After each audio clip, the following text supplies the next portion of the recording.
Hello, I'm Calvin Morris and I'm here today to talk to you about Star Trek Discovery. Why am I doing it now? Because, well, we're 5 episodes in and I figured this is a good time to do it because it's giving us a good sort of snapshot of the show. We know enough about the characters now that we can see sort of where the show's started from, where it's going.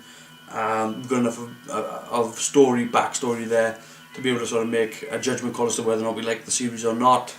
For me personally, I love the series. I'm really into it. It's caught my attention, it's got my interest, I'm totally on board with it. But I know there are Star Trek fans out there that aren't on board with it. And some of them to bring up these complaints about the show, and I've got them here. Some of them. And that's how serious I am. I've printed it on card, glossy, just so you know I'm serious. And I'm going to address some of the complaints that they've had about the show. And I'm just going to go through them, just so we can sort of straighten some of this out. Sounds fair? So I got my coffee here as well. And let's go into them, and let's look at the first one, which is obviously the elephant in the room, the Klingons. Lots of people brought up the idea that the Klingons shouldn't look like that because they should look like they do in the original series. No. No, just no. They shouldn't look like they do in the original series. There's no reason why they should look like they do in the original series. Yeah, people have brought up the augment virus, okay, but you'd assume that if an augment virus was on the loose that it would have been quarantined, that those people would have been quarantined. And the fact is the Klingon Empire spans, what is it, it's something like 1/12 of the quadrant of the galaxy. It's a lot of space. That's a lot of space. And there are 18 confirmed planets in the Klingon Empire. There's another 12 that we're, a little bit shaky on, but it's at least over 30 planets in the Klingon Empire. So that's a lot of space for an augment virus to travel through. And you'd assume that a civilization like the Klingon Empire would in fact have some sort of quarantine for these people that have been affected by the augment virus. And the fact is that what we see in the original series, we don't know enough about those Klingons to know whether or not those Klingons have been cast out or ostracized by the rest of the Klingon Empire. We don't know. Maybe why we see them so often in the original series. In fact, we only see them in 7 episodes. But on one of those episodes, they're not actually Klingons, but just a sort of a construct.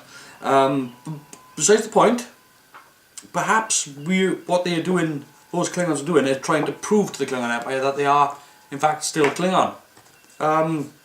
Maybe that's why they pop up. But really and truly, they are the odd ones out when you think about it, because what you see are the Klingons in Enterprise, what you see are the Klingons in The Next Generation, Deep Space Nine. That's technically what we think of as what the Klingons look like.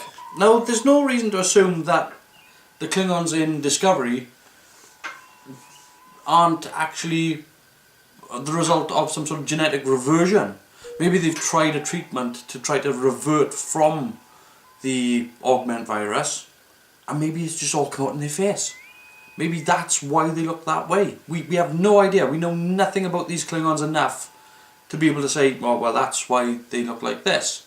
Now, if you're going to turn around and say to me, well, I don't like the look of the Klingons, that's a whole different thing. Me personally, I'm not a fan of the makeup. I think it looks a bit doughy, and it's a little bit it's a bit unnecessary, to be honest with you. And I don't like the uniforms either, really, to be honest with you. But that's an aesthetic thing. I don't like the uniforms because when the Klingons move in them, they can't really sort of they're not really freed up for movement. I like a Klingon to be able to raise their hands above their head, not have to do the Michael Keaton back turn in a conversation with somebody,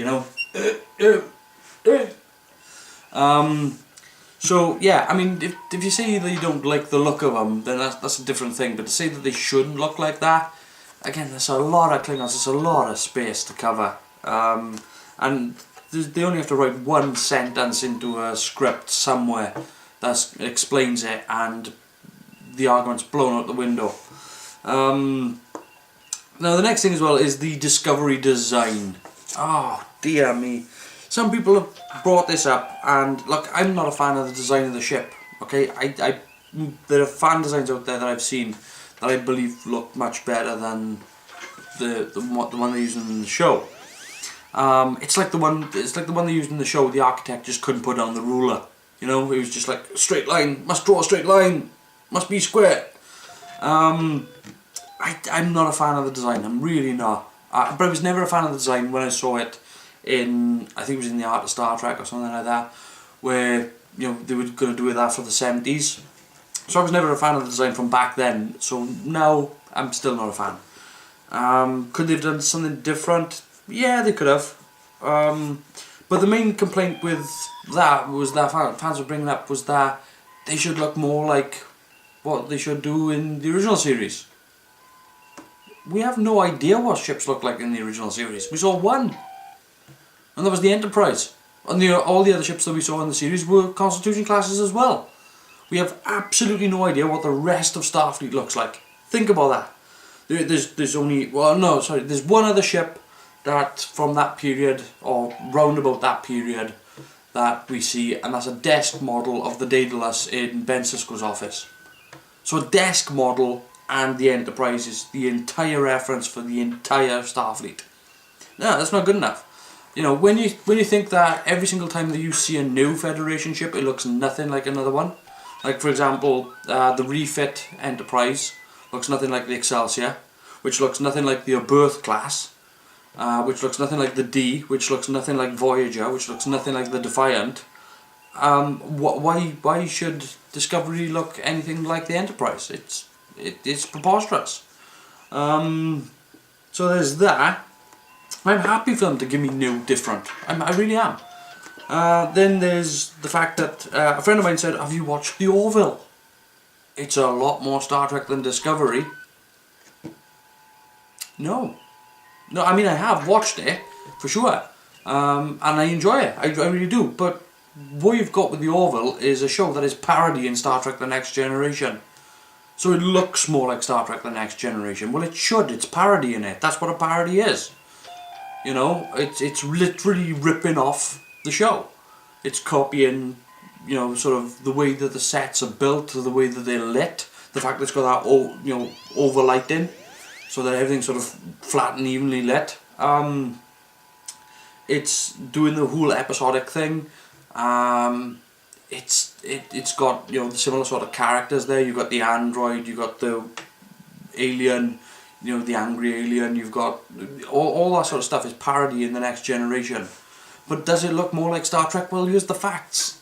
They haven't made Star Trek since 1968.